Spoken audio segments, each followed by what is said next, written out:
Bonjour à tous, merci pour votre participation à cette présentation de la formation qualité, innovation, fiabilité proposée par Polytech Angers en partenariat avec notre CFA IT2I Pays de la Loire. Donc, on vous propose une petite présentation. Vous pourrez poser vos questions soit par écrit sur le chat sur la droite ou si vous activez votre micro, vous pouvez aussi prendre la parole. On vous répondra avec plaisir. Je me présente, je suis Émilie Coquillon, responsable communication de l'IT2I Pays de la Loire. Donc, pour faire simple, l'IT2I, c'est un CFA, Centre de formation d'apprentis. Donc, aujourd'hui, les écoles ont encore besoin de CFA pour piloter leur formation par apprentissage. Donc, Polytech Angers, comme 5 autres écoles de la région, font confiance à l'IT2I Pays de la Loire pour piloter leur formation par alternance. Donc, c'est-à-dire que nous prenons en charge les côtés administratifs et financiers des contrats d'apprentissage, mais on a aussi la particularité à l'IT2I Pays de la Loire d'intervenir dans certains modules de formation. Donc ça, on pourra en discuter tout à l'heure aussi si vous le souhaitez. Et on intervient également dans on vous accompagne dans votre recherche d'entreprise aussi. Donc dès le départ, en fait, on vous accompagne, on vous aide à trouver une entreprise, on met en place des journées de job dating, on diffuse des offres d'apprentissage de nos partenaires et on diffuse aussi vos CV à nos partenaires. Donc voilà, c'est un partenaire l'IT2I dont vous entendrez parler pendant 3 ans, car aussi une fois que vous êtes admis à l'IT2I et dans l'école partenaire, on s'assure aussi que vous êtes accompagné tant en entreprise qu'à l'école. Donc, il y a toute une équipe tutorale autour de l'apprenti pendant les 3 ans de formation. Donc, vous avez l'assurance en rejoignant une formation à l'IT2I d'être bien suivi pendant 3 ans. Donc, vous n'êtes pas lâché dans la nature dans votre entreprise d'accueil. Il y a toute une équipe qui s'assure que votre projet en entreprise correspond bien à votre formation d'ingénieur. Aussi, je voulais vous rappeler que nos formations d'ingénieurs par alternance sont ouvertes à la demande des entreprises. Donc, l'IT2I est un CFA de branche. Je ne vais pas rentrer dans le détail, mais nous sommes soutenus par des branches professionnelles, donc l'UIMM, Union des industries de la métallurgie, et aussi le Syntec numérique, par exemple, qui va vous concerner. Donc voilà, tous ces entreprises qui s'articulent autour de l'IT2I, c'est tout un réseau aussi pour vous, et c'est aussi évidemment la preuve que vos formations sont vraiment adaptées au marché et adaptées aux besoins des entreprises. Je vais reprendre la main. Donc moi, je me présente, je suis Anthony Delamarre, je suis responsable du département qualité, innovation, fiabilité. Donc, qui est un département de Polytech Angers qui ouvre, alors c'est la première promotion en apprentissage. Alors, je vais vous réexpliquer un petit peu l'histoire. C'est pas la première promotion en qualité, innovation, fiabilité, mais ces formations n'étaient pas ouvertes à la voie de l'apprentissage et sont ouvertes depuis cette année à la voie de l'apprentissage. Donc, on a certains d'entre vous, là, j'ai vu, qui viennent d'IUT, dans lesquels on recrutait déjà des IUT, mais plutôt dans la voie sous statut étudiant. Là, l'objectif, c'était vraiment de le proposer sous forme de l'apprentissage, parce qu'on sait aussi que c'est un mode qui convient bien à nos IUT. Donc ça, on l'avait regardé on va dire dans notre travail stratégique pour continuer à avoir aussi des IUT à venir chez nous, parce qu'on aime bien ces profils-là. On a décidé d'ouvrir cette voie à l'apprentissage. C'était très demandé. Donc, on essaie de répondre à la demande, tout simplement. Et on l'a fait donc en partenariat avec l'IT2I, qu'on a intégré en mai dernier. Donc, j'en profite aussi pour remercier l'IT2I, parce que certes, nous, on intègre, mais voilà, c'est vraiment un travail à deux. Et ce sera le cas de la formation, c'est-à-dire qu'on aura vraiment un travail entre le CFA, l'école, et en fait, c'est un travail à 3, puisque c'est CFA, école et entreprise. Et ça, c'est quelque chose d'extrêmement important, parce que vous allez voir que vous allez passer la moitié du temps en entreprise, Et donc, c'est un lieu de formation à part entière et sur lequel, eh bien, nous, en tant qu'école, on va être garant d'un certain nombre d'enseignements qui vont être faits dans l'entreprise. Donc, dans cet échange, déjà, replacer un petit peu le contexte. Donc, Polytech Angers, c'est une école d'ingénieurs publique de l'Université d'Angers. Le réseau des Polytech, c'est des écoles d'ingénieurs qui sont internes à l'université, comme l'IUT est une école interne à l'université dans laquelle vous êtes. L'IUT de Nantes, l'Université de Nantes, etc., etc. Donc, on va finalement travailler sur on va dire, un petit peu le même type de fonctionnement qu'à l'IUT, même si vous verrez, vous aurez une inscription qui va se faire au CFA, mais vous aurez aussi une carte d'étudiant de l'Université d'Angers. Donc ça, c'est important, vous êtes dans une formation pédagogique de l'université. L'intérêt de tout ça aussi, c'est que du coup, même en tant qu'apprenti, vous bénéficierez des services de l'université. Donc que ce soit les services de sport, de médecine, etc., tout ce que vous connaissez à l'IUT à l'heure actuelle. Je passe assez vite, si vous avez des questions, n'hésitez pas. L'histoire de l'école, ça n'a pas toujours été une école Polytech, loin de là. On est passé Polytech il y a 3 ans maintenant, 3-4 ans. Et dans le réseau Polytech, réellement, voilà, depuis 3-4 ans, avec les mobilités Polytech, etc., etc. Polytech, c'est un réseau d'entreprises, mais nous, notre école, elle est beaucoup plus ancienne que notre intégration au réseau Polytech. On a plus de 30 ans d'expérience.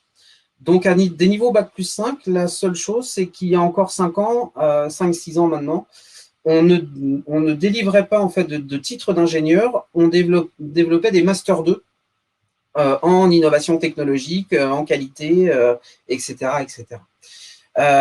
Par contre, l'intérêt de tout ça, c'est qu'on a un réseau d'entreprises, on a un réseau d'anciens qui connaissent les formations et avec des anciens qui sont quasiment à la retraite. Quand ils sont sortis, en fait, ils ont eu le temps de faire leur carrière. Et donc, du coup, ça, c'est extrêmement important parce qu'on va s'appuyer sur ce réseau, et vous allez le voir, pour pouvoir aussi vous placer en entreprise. En tout, c'est une école qui est relativement à taille humaine sur Angers. On a 80 enseignants et enseignants-chercheurs pour l'ensemble de l'école. La partie qualité, innovation, fiabilité, c'est à peu près 24 enseignants-chercheurs. C'est pas à peu près, c'est 24 enseignants-chercheurs. Et par-dessus ça, on a beaucoup d'intervenants professionnels, c'est 320 intervenants, donc des gens qui sont en poste et qui viennent vous faire cours.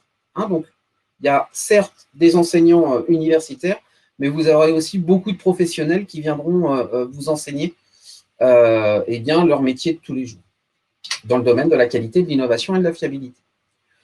Je reviens sur le réseau Polytech, c'est 15 écoles, 2 écoles associées, et c'est 10% des ingénieurs en France qui sortent avec cette marque Polytech, ce qui fait que ce réseau est quand même bien identifié, notamment des recruteurs. Et donc ça aussi, ça va faciliter votre insertion professionnelle. Et en plus, on rajoute à la puissance du Polytech la puissance de l'IT2I qui est aussi bien implantée et bien connue des entreprises. Donc il y a quand même une reconnaissance aussi du diplôme qui est relativement importante. Et du coup, vous intégrez une école donc en 3 ans. Alors ça va peut-être changer avec le but, mais vous êtes encore dans un DUT en 2 ans. Donc vous allez finalement passer par l'IT2I pour déposer un dossier, et ça j'insiste. Si vous venez sur le site de Polytech Angers, on va vous renvoyer pour la candidature sur le site de l'IT2I, puisqu'administrativement, c'est l'IT2I qui va vous gérer, on va dire, et qui va gérer notamment le dossier de candidature, la mise en place des entretiens. Tout ça, ça se fait de concert avec Polytech Angers, mais c'est porté, les serveurs sont portés par l'IT2I et le processus est porté par l'IT2I. Donc, finalement, vous allez aller sur le site de l'IT2I et ensuite, nous, on va discuter avec l'IT2I et vous convoquer à un entretien et un test d'anglais. C'est prévu au début avril, 6-7 avril ou 7-8, je ne me souviens plus. Non, c'est 6-7, je pense.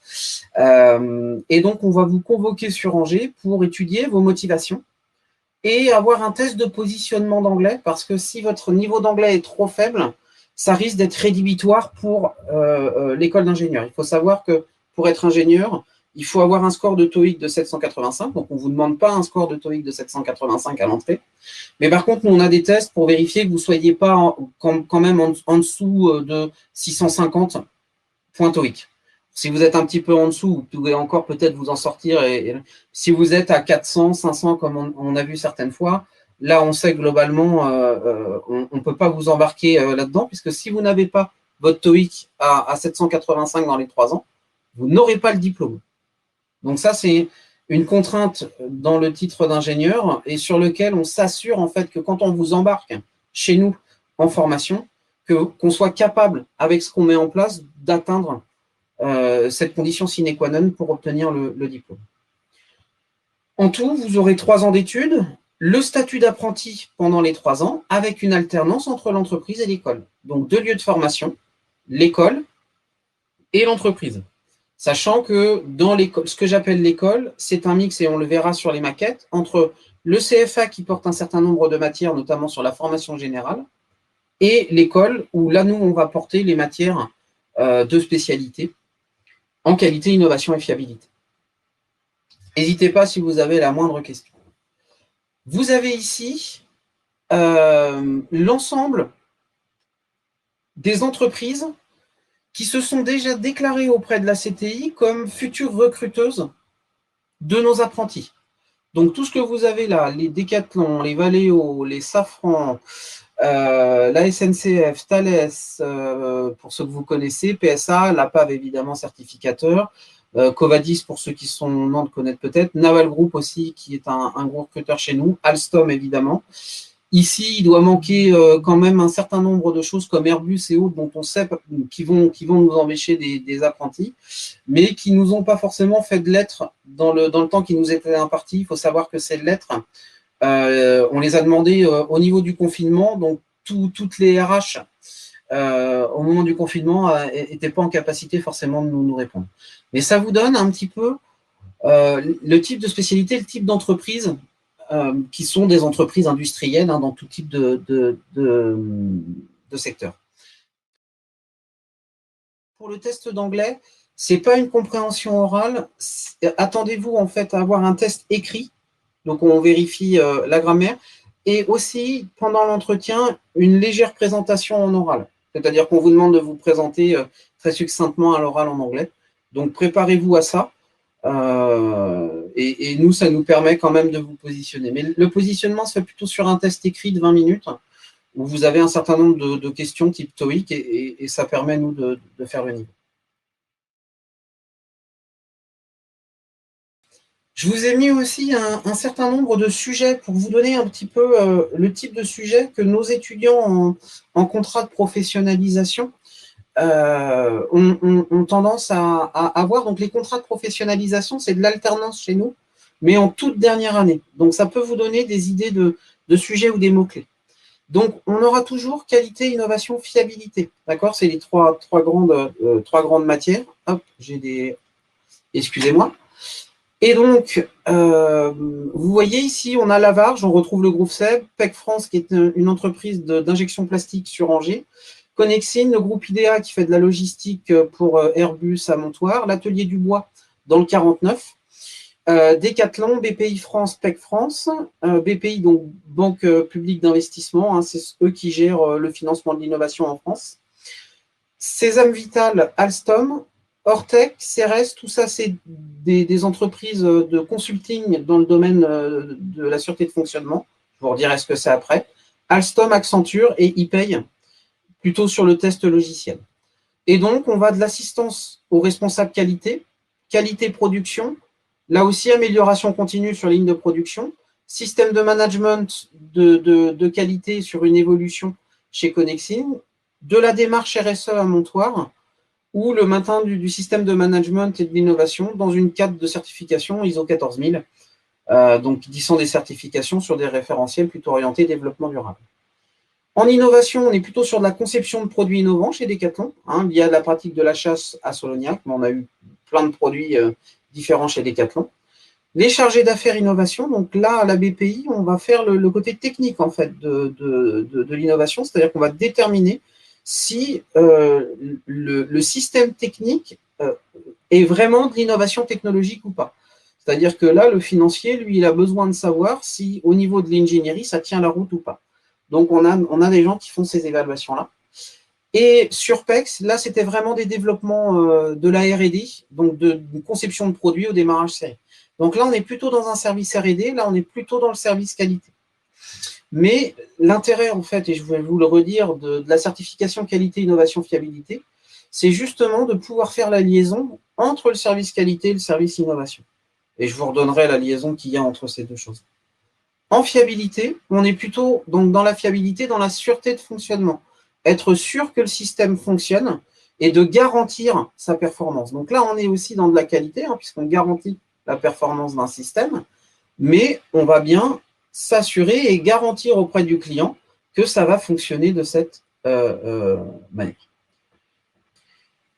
L'exemple de projet qualité, encore une fois, pour que ça vous parle. Donc là, des chantiers 5S, des choses relativement classiques. Donc là, certes, c'est du rangement, mais c'est du rangement intelligent. C'est-à-dire que on va essayer clairement de faire que nos ateliers, nos lignes de production soient de telle façon que ça facilite les processus industriels.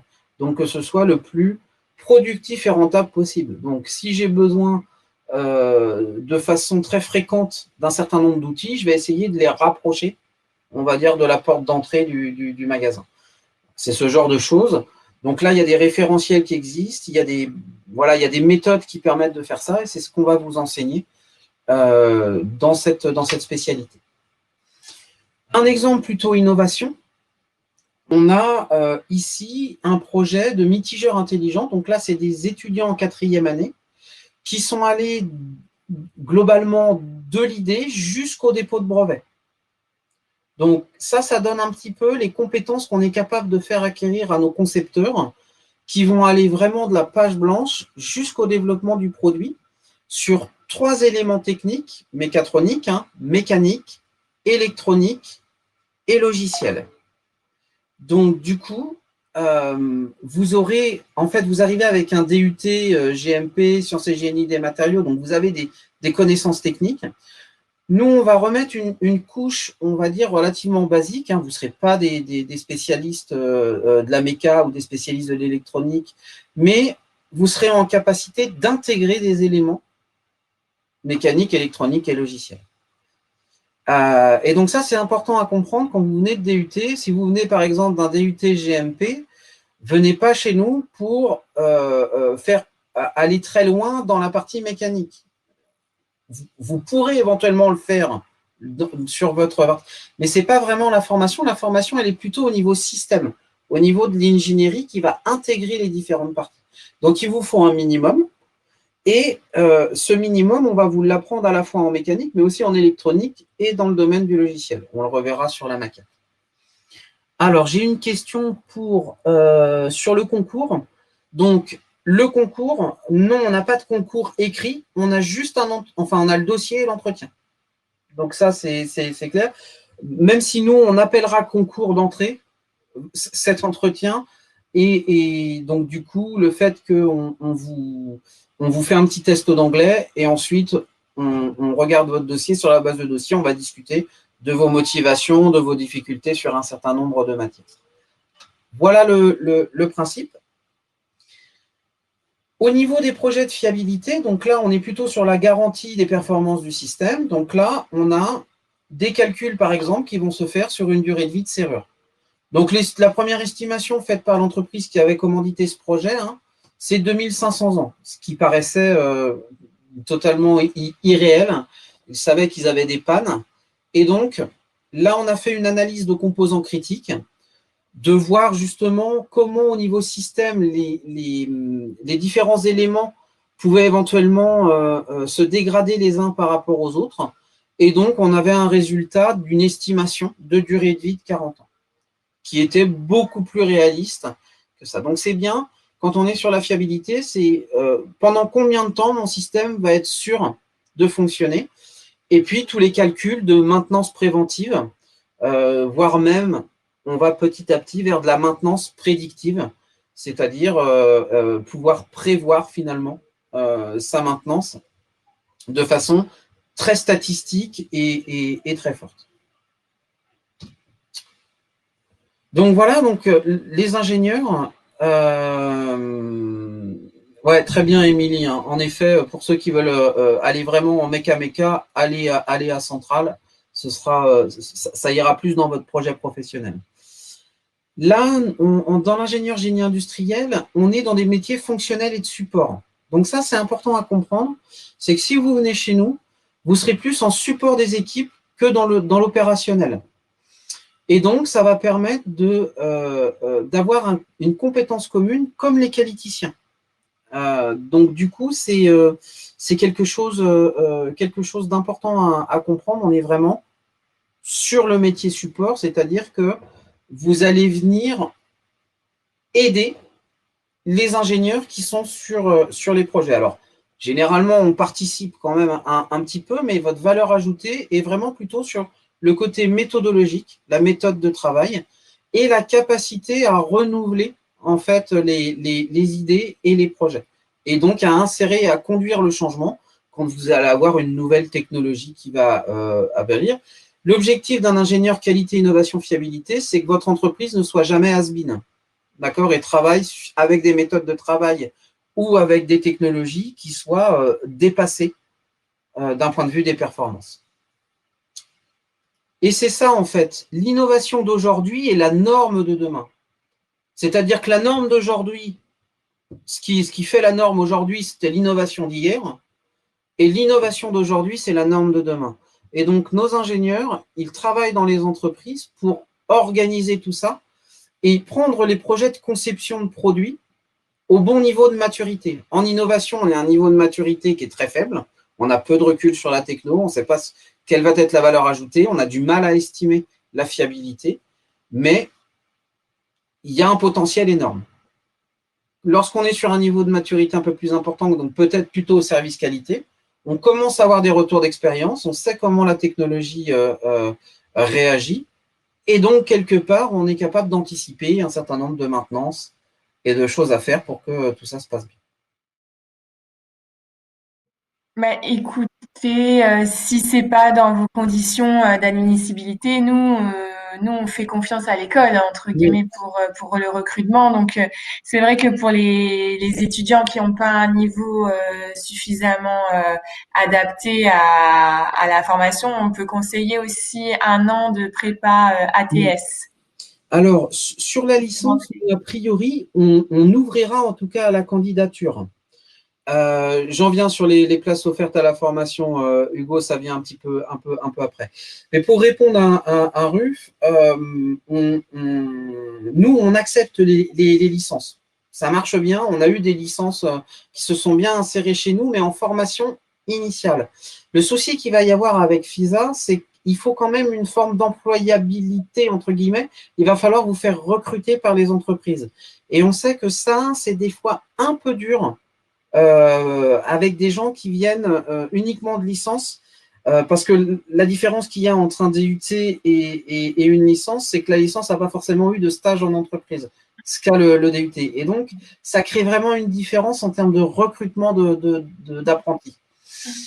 Ça va Maintenant, être comme les prépas aussi un petit peu. oui, C'est des profils qui ont fait très peu de stages, mais après ça dépend de votre motivation aussi à rejoindre une entreprise pendant 3 ans. Si vous avez un bon niveau académique et que votre dossier est retenu par le jury de Polytech, il faudra convaincre sur l'aspect vraiment entreprise, projet. Donc ça sera aussi là à votre motivation à mettre en avant, quoi, plus que vos résultats académiques. oui. En tout cas, que ce soit pour RUF ou pour les autres qui peuvent être sur des DUT un peu plus classiques, ce qui est clair, c'est que nous, en termes de motivation, on va regarder votre projet professionnel. Et c'est ça qui va faire l'importance. Est-ce que c'est cohérent finalement avec nous, ce qu'on offre à ce niveau-là? C'est clair que si on a un DUT GMP qui vient et qui nous dit, moi, je veux vraiment aller sur de la méca pure et puis vraiment être sur des systèmes mécaniques complexes, etc., bah, ça ne va pas correspondre en fait à ce qu'on va faire et on va décevoir en fait le candidat.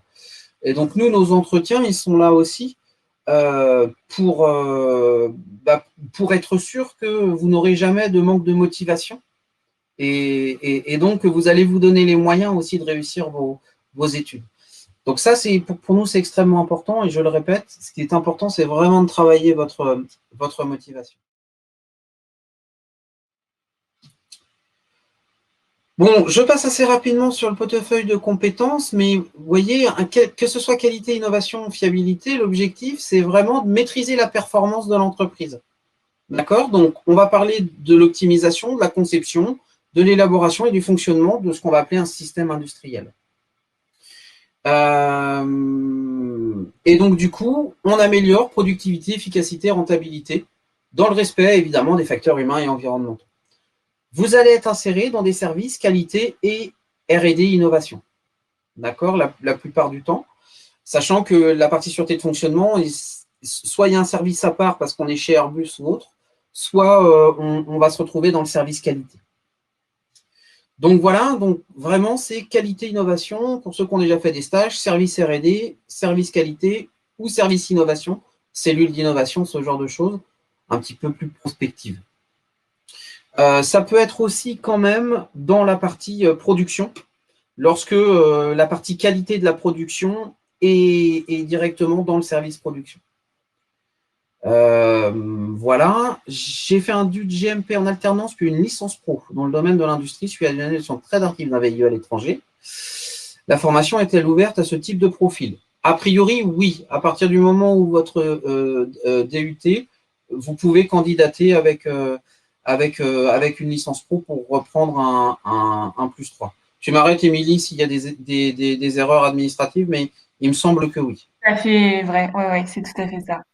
À partir du moment où vous avez un DUT GMP, quelles que soient les années que vous avez passées, il faut avoir, par contre, oui, effectivement, moins de 30 ans. Mais bon, a Oui. priori, ça a l'air d'aller. Petit détail important. Ouais, Parce que pour moi, on ne peut pas signer le contrat d'apprentissage si on n'a plus de tout à fait. Ouais, on ne peut pas être apprenti après 30 ans.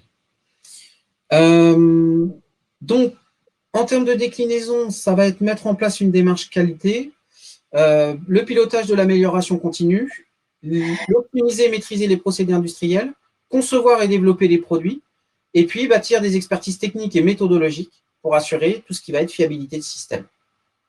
Derrière, les titres, c'est ingénieur méthode, ingénieur qualité projet, lean manager, responsable excellence opérationnelle, ingénieur conception, responsable R&D, ingénieur innovation, consultant ingénieur d'études, ingénieur brevet, sûreté de fonctionnement ou fiabilité, ingénieur test et validation. Tout ce que je viens de citer là viennent de l'insertion professionnelle de la partie sous statut étudiant. Donc, que vous soyez sous statut étudiant ou statut apprenti, vous avez le même diplôme, donc a priori, vous pourrez aller sur ce type d'emploi, cette dénomination d'emploi. Alors là, je mets un petit peu hors Covid, ça a été un peu plus compliqué cette année. Généralement, on a 50% de la promotion qui trouve un emploi avant la diplomation, c'est-à-dire avant le mois de septembre de la troisième année. Et les 50% restants mettent maximum 6 mois pour trouver un CDD ou un CDI. Pour un salaire qui va être en moyenne à 34 000 euros. C'est une moyenne parce que les emplois sur Paris sont plus chers, les emplois en province sont moins chers, etc. Donc en fonction, vraiment la moyenne. Après, l'écart type n'est pas forcément si énorme que ça. Mais voilà, ça vous donne une idée un petit peu de la sortie. C'est assez facile de trouver de l'emploi pour nos jeunes. Généralement, hein, d'ailleurs, si on a ouvert à l'apprentissage, c'est aussi qu'on a beaucoup de demandes de nos entreprises et qu'on n'arrive pas à… Voilà, on a encore des offres d'emploi non pourvues, notamment là, sur la partie fiabilité où c'est vraiment très compliqué pour les entreprises de trouver des gens compétents dans le domaine. On a 24 places ouvertes, donc une promotion, un groupe de TD. Voilà, nous, c'est notre première ouverture en septembre, donc on reste raisonnable sur les places pour cette année.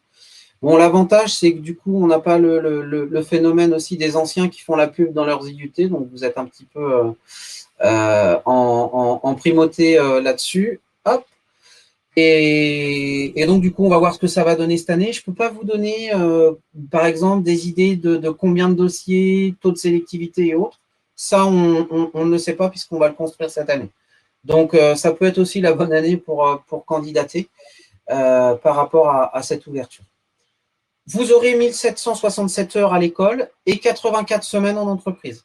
Donc, des semaines de 35 heures. En fonction de votre contrat, hein, c'est 35 heures légales, mais ça peut être 39 heures. Mais si vous avez 39 heures, vous aurez les RTT qui conviennent. Tu m'arrêtes, Émilie, si je dis des grosses bêtises.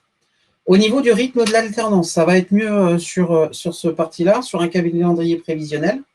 En fait, on va démarrer la première année avec une alternance un peu plus importante. Donc, deux semaines, école-entreprise, et un séjour à l'international sur les 3 derniers mois, juin, juillet et août.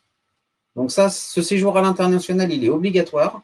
C'est une obligation de la CTI. Hein. Vous allez le retrouver normalement dans toute école d'ingénieur. Il y a 13 semaines obligatoires en entreprise. Donc, ils sont en fin de première année. Et puis ensuite, on va aller petit à petit, 3 semaines et 5 semaines pour la dernière année. Nous, on est découpé en semestres, donc en demi-année. Donc, chaque semestre donne lieu à une validation tout simplement de crédit pour aller dans le semestre supérieur avec une capitalisation des UE par semestre. Ici, vous voyez en toute fin, fin août, début septembre, une soutenance de projet de fin d'études qui sera le point final en fait de votre alternance. Ce projet de fin d'études est un projet que l'on va démarrer avec le CFA courant semestre 7, semestre 8, là, et qui sera en fait une sorte de sujet dans l'entreprise qui vous permettra d'avoir un vrai rapport, un vrai mémoire et une vraie soutenance devant un jury pour finir en beauté votre formation d'ingénieur.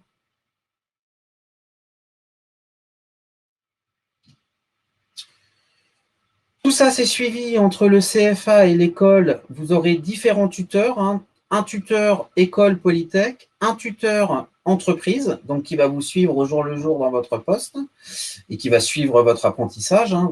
C'est votre maître d'apprentissage. Moi, j'aime bien ce terme aussi, maître d'apprentissage, puisqu'un maître d'apprentissage, il est vraiment maître, c'est-à-dire que vous devez apprendre de votre tuteur d'apprentissage. Et le CFA qui suit aussi, donc on aura un tuteur et un suivi aussi au niveau du CFA. Et donc tout ça, on a un carnet de suivi électronique qui permet tout simplement d'avoir les mêmes informations au même moment et de pouvoir aussi bien communiquer entre les différents tuteurs. Et évidemment, vous, futurs ingénieurs dans le domaine. L'architecture de la formation, elle est assez simple. Vous avez vu que vous faites moitié entreprise, moitié école. Et pour chaque semestre, vous avez à peu près 300 heures de cours. Donc, entre 282 heures et 300 heures en fonction des 3 années. Donc, nous, qu'on appelle 3A, 4A et 5A. 3e année, 4e année, 5e année pour aller au Bac+5. Tout ça est en partenariat avec l'IT2I. Et l'IT2I, hein, c'est l'ensemble des écoles d'ingénieurs, donc Centrale, IMT, Polytech Nantes, Arts et Métiers et ZEP. Alors, FISA, c'est formation initiale sous statut apprenti. Si on rentre dans les maquettes, parce que ça, je sais que ça vous intéresse, donc là, vous allez voir en vert, c'est ce qui va être porté par le CFA, à savoir votre socle commun de l'alternance, même si ça, il va falloir certainement qu'on le retravaille, puisque la CTI est venue nous donner un certain nombre de recommandations par rapport à cette partie-là. Donc, ce que je vous montre là, va peut-être changer. Alors, on espère que ce soit des changements à la marge, mais par rapport aux recommandations CTI, même si la philosophie, de toute façon, est là. La philosophie, c'est une formation générale qu'on va appeler socle commun de l'alternance, et puis ensuite des UE qui seront sciences appliquées, donc vraiment une partie scientifique, une partie sciences de l'ingénieur qui sera plutôt le côté technologique, les génies, hein.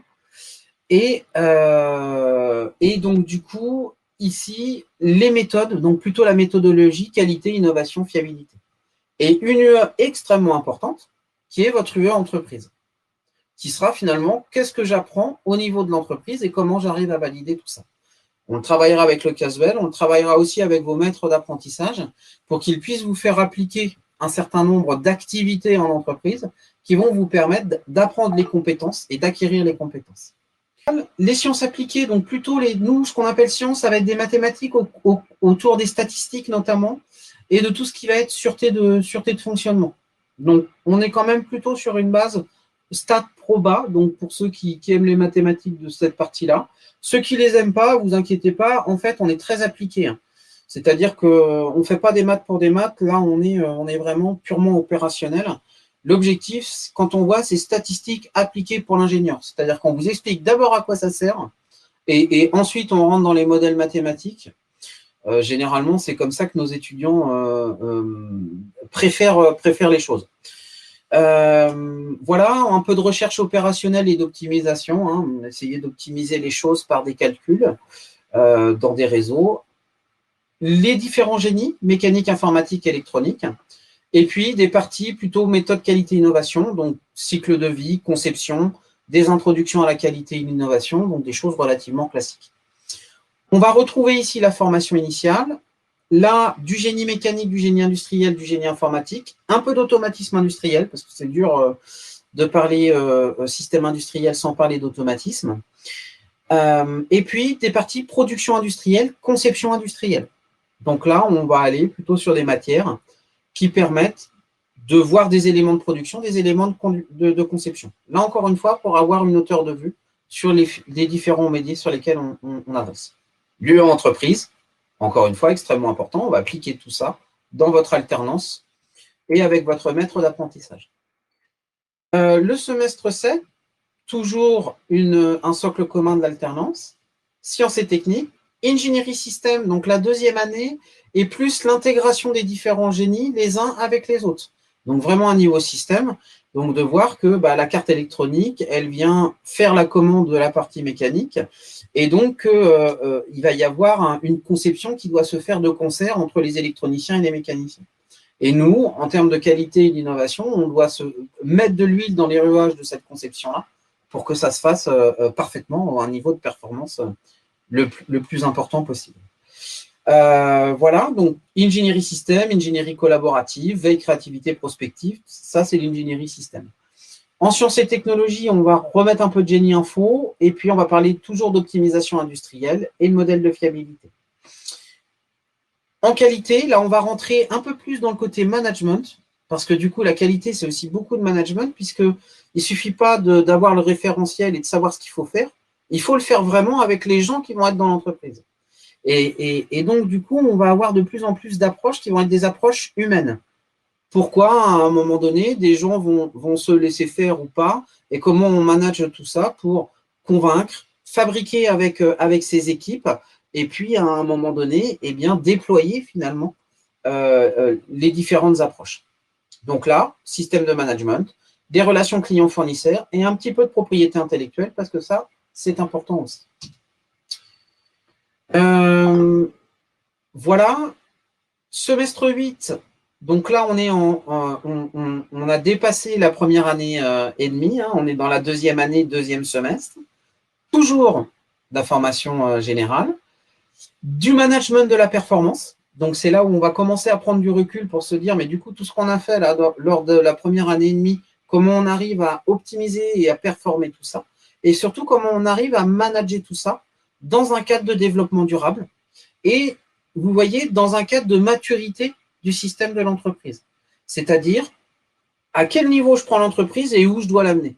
Hein, parce qu'on peut avoir des entreprises qui sont déjà en retard et qui vont devoir conduire leur changement au niveau où elles sont.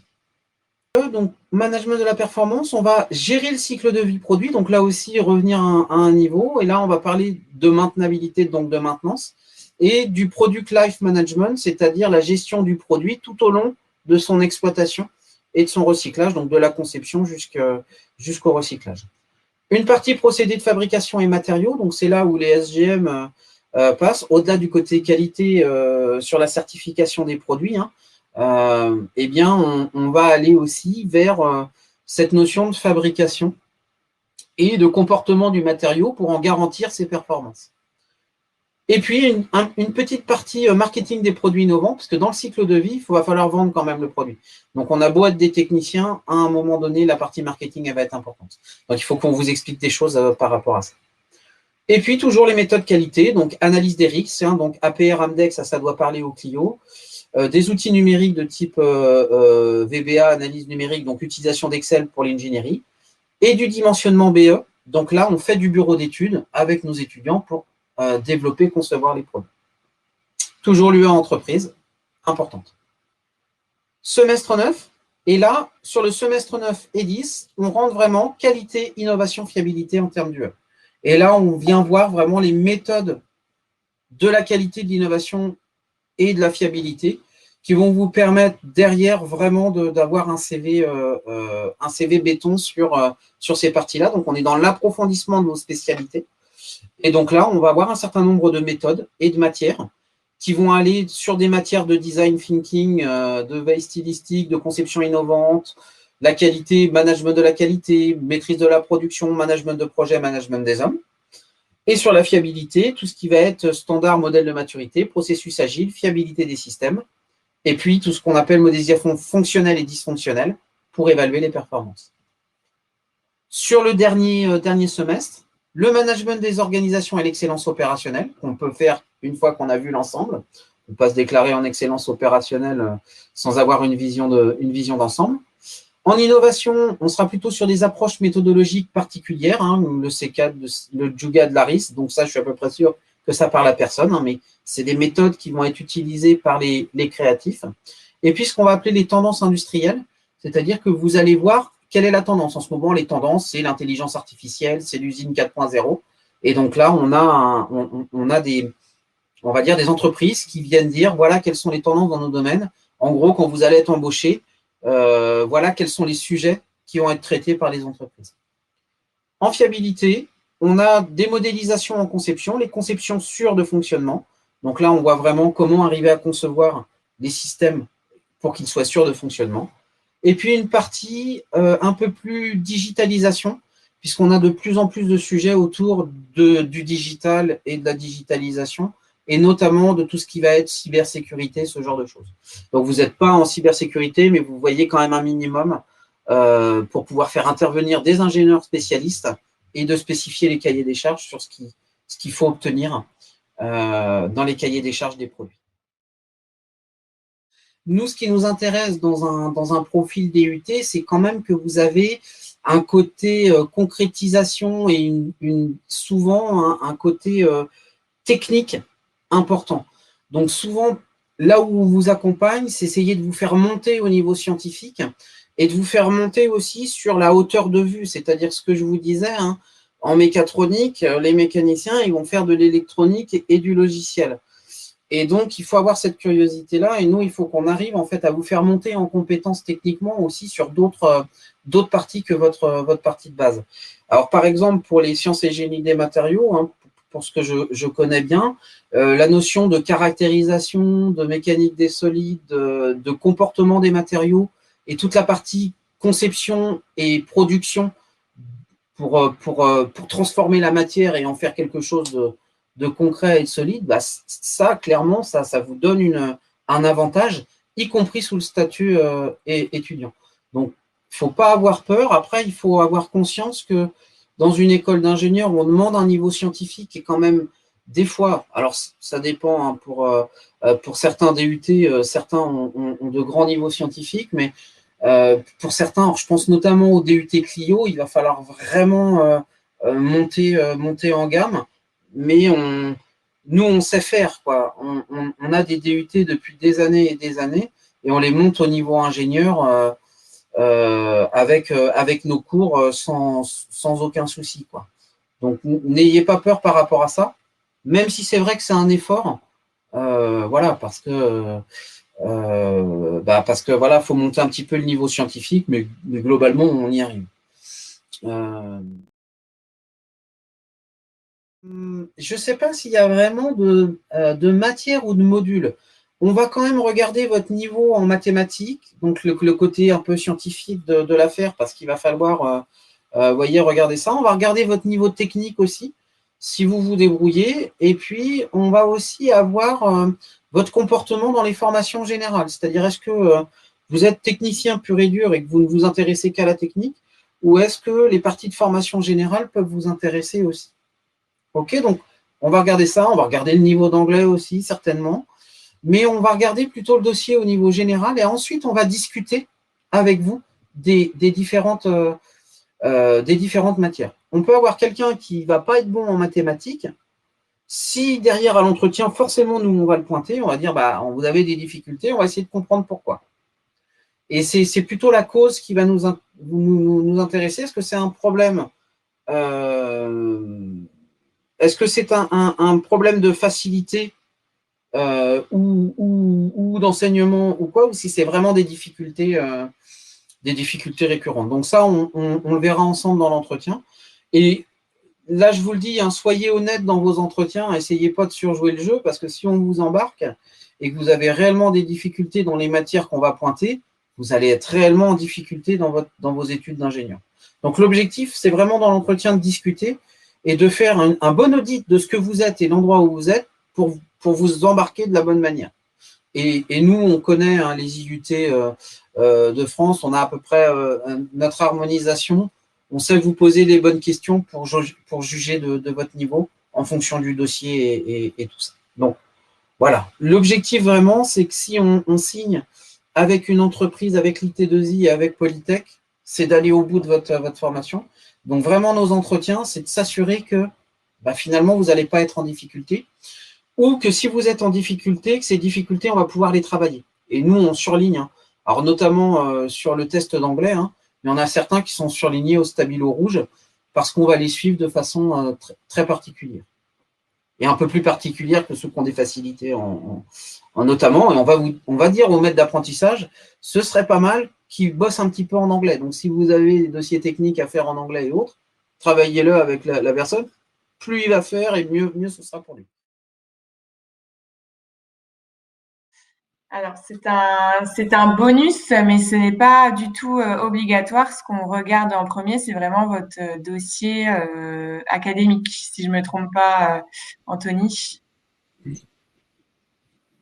Oui, alors il y a quelque chose d'important en fait à comprendre dans le processus de recrutement, c'est que vous allez voir que le processus de recrutement est très court. C'est-à-dire que vous avez jusqu'en mars pour candidater, c'est-à-dire qu'il faut le faire à partir de maintenant. Et généralement, ça clôture beaucoup plus vite que les formations dans les statuts étudiants. Pour venir à Polytech Angers, vous pouvez avoir jusqu'en juin pour venir sous statut étudiant. Par contre, nous, on va clôturer en mars puisque les entretiens vont avoir le 6-7 avril. Et si on les fait le 6-7 avril, c'est qu'on va accepter, en fait, on va dire aussi aux jeunes qu'on a acceptés, vous pouvez commencer à rechercher. Parce que, vous voyez, c'est tripartite. Ça veut dire qu'il faut l'entreprise, mais il faut aussi l'acceptation du CFA et de l'école. Et donc, du coup, il y a certaines entreprises qui ne vont pas forcément vous recruter parce que, justement, vous n'avez pas d'acceptation du CFA. Il y a certains recruteurs qui vont attendre, justement, le go en disant le DUT est bon, d'accord, et plutôt le faire dans ce sens-là plutôt que de dire je vous recrute en apprenti, maintenant trouvez votre formation. Parce que c'est un risque fort en fait pour l'entreprise qui vous recrute, parce que vous pouvez vous retrouver en fait sans formation. Donc ça se passe plutôt dans l'autre sens, c'est-à-dire que nous on vous dit oui, et sur la base du oui, vous allez aller chercher votre entreprise.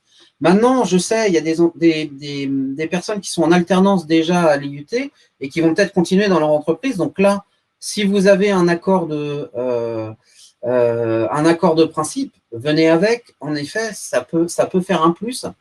Voilà, même si c'est pas ça en fait qui fera complètement le recrutement. Mais ça fera certainement un plus. Oui, un plus dans le.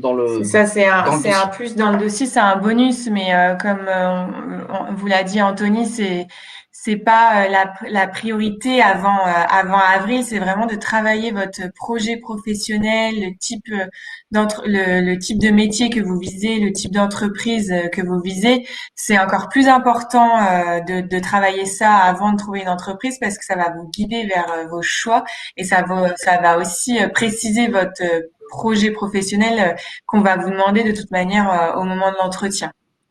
Donc, c'est vraiment important de travailler par étapes et pas tout de suite de se précipiter dans la recherche d'entreprise, étant donné qu'en Voilà. plus, le CFA, l'IT2I vous aide, mais qu'à partir du moment où vous êtes admissible, donc admis par le jury Polytech. Donc, à Oui. partir de vraiment toute fin avril, on vous donne accès à un réseau d'entreprises, on vous communique les dates et les entreprises qui participent au job dating. Et à partir de fin avril, on diffuse aussi votre CV à notre réseau d'entreprises. Et pas d'inquiétude, chaque année, c'est le même procédé, c'est le même calendrier. Et chaque année, 100% des candidats qui sont admissibles trouvent une entreprise. Il n'y a aucun apprenti qui sont sur le carreau à partir de septembre. Là, aujourd'hui, avec la réforme et avec le Covid aussi, le temps de recherche d'entreprise a été allongé. Mais aujourd'hui, ça y est, tous nos apprentis ont trouvé une entreprise, ceux qui sont rentrés en septembre. Et d'habitude, pour enfin, chaque année, là, cette année, c'était un peu différent, mais courant juillet, la plupart des apprentis sont placés et les derniers sont placés avant la rentrée, donc début septembre.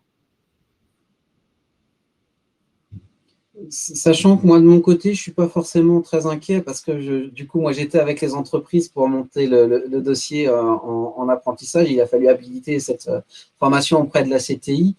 Et là, si vous voulez, on a de la demande, surtout que c'est la première année. Donc, de toute façon, comme c'est la première ouverture, nous, le nombre d'entreprises qu'il nous fallait pour dire nous, on souhaite recruter était plutôt pour 72 places que pour 24. Parce qu'en en fait, on monte chaque année. Donc, il nous faut à peu près 60 entreprises qui tournent à nous offrir des postes et donc du coup je suis vraiment pas inquiet pour les personnes qui vont candidater cette année.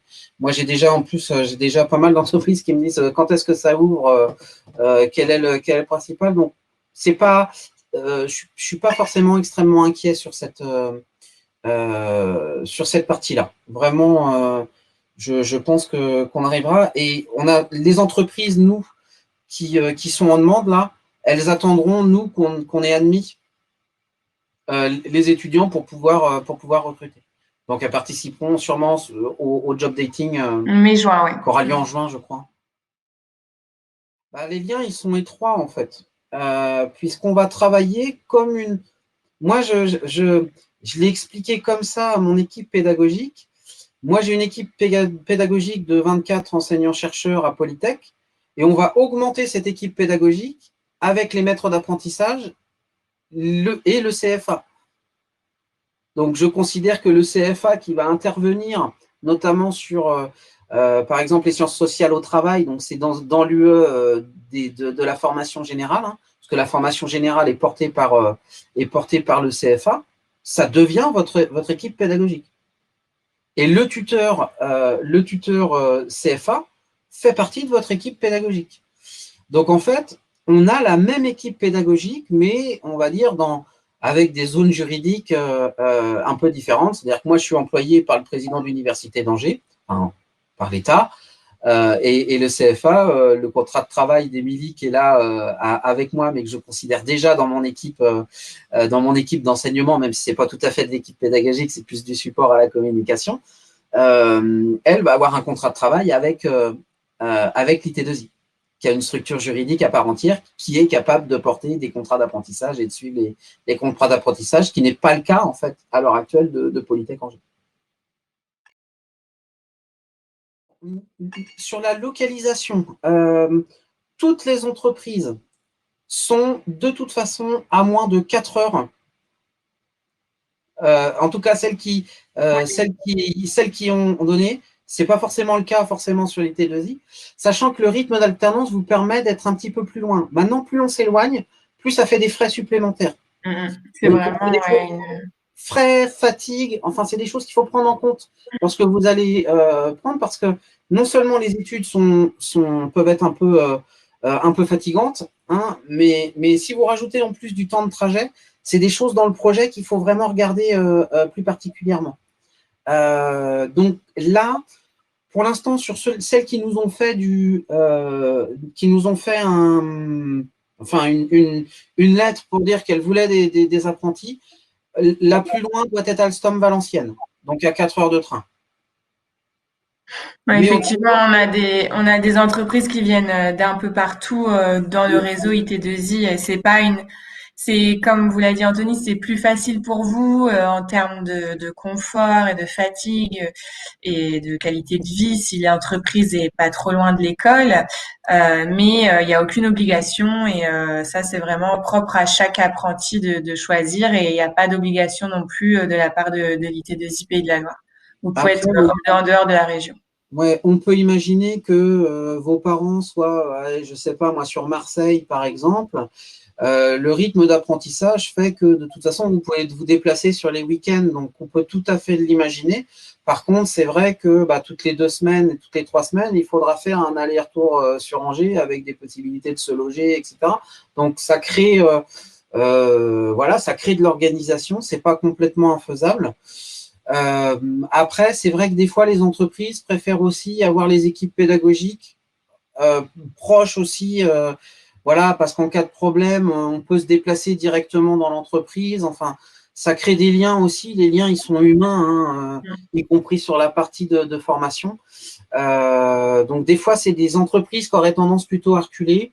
Bon, nous, en fonction de tout ça, on regarde et on n'empêchera pas quelqu'un un peu éloigné à partir du moment où nous, on va faire une sorte de contrat moral en fait avec la personne, de dire attention, il y aura quand même des contraintes et ces contraintes ne peuvent pas être une excuse pour un mauvais déroulement de la formation, c'est-à-dire des absences injustifiées, enfin voilà.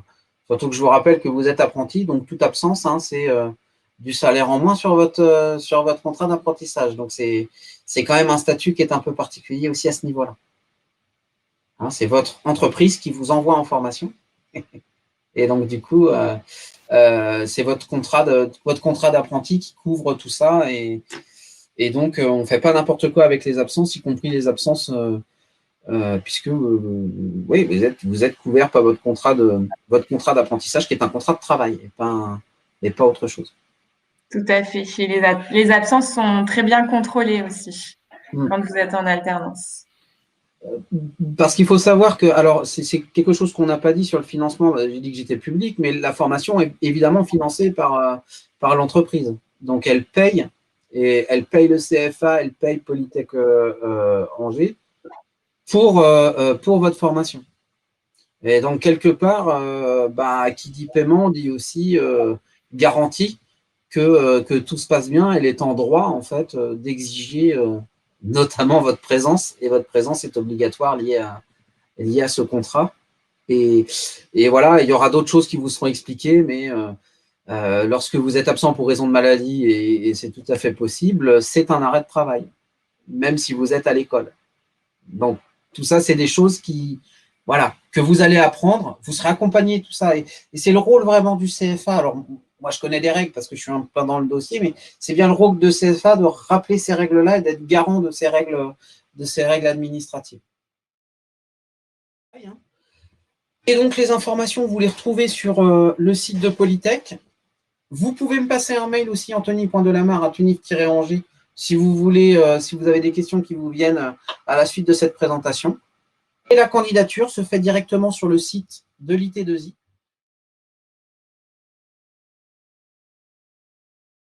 Et une dernière petite chose, Polytech fait des portes ouvertes le 13 février en distanciel.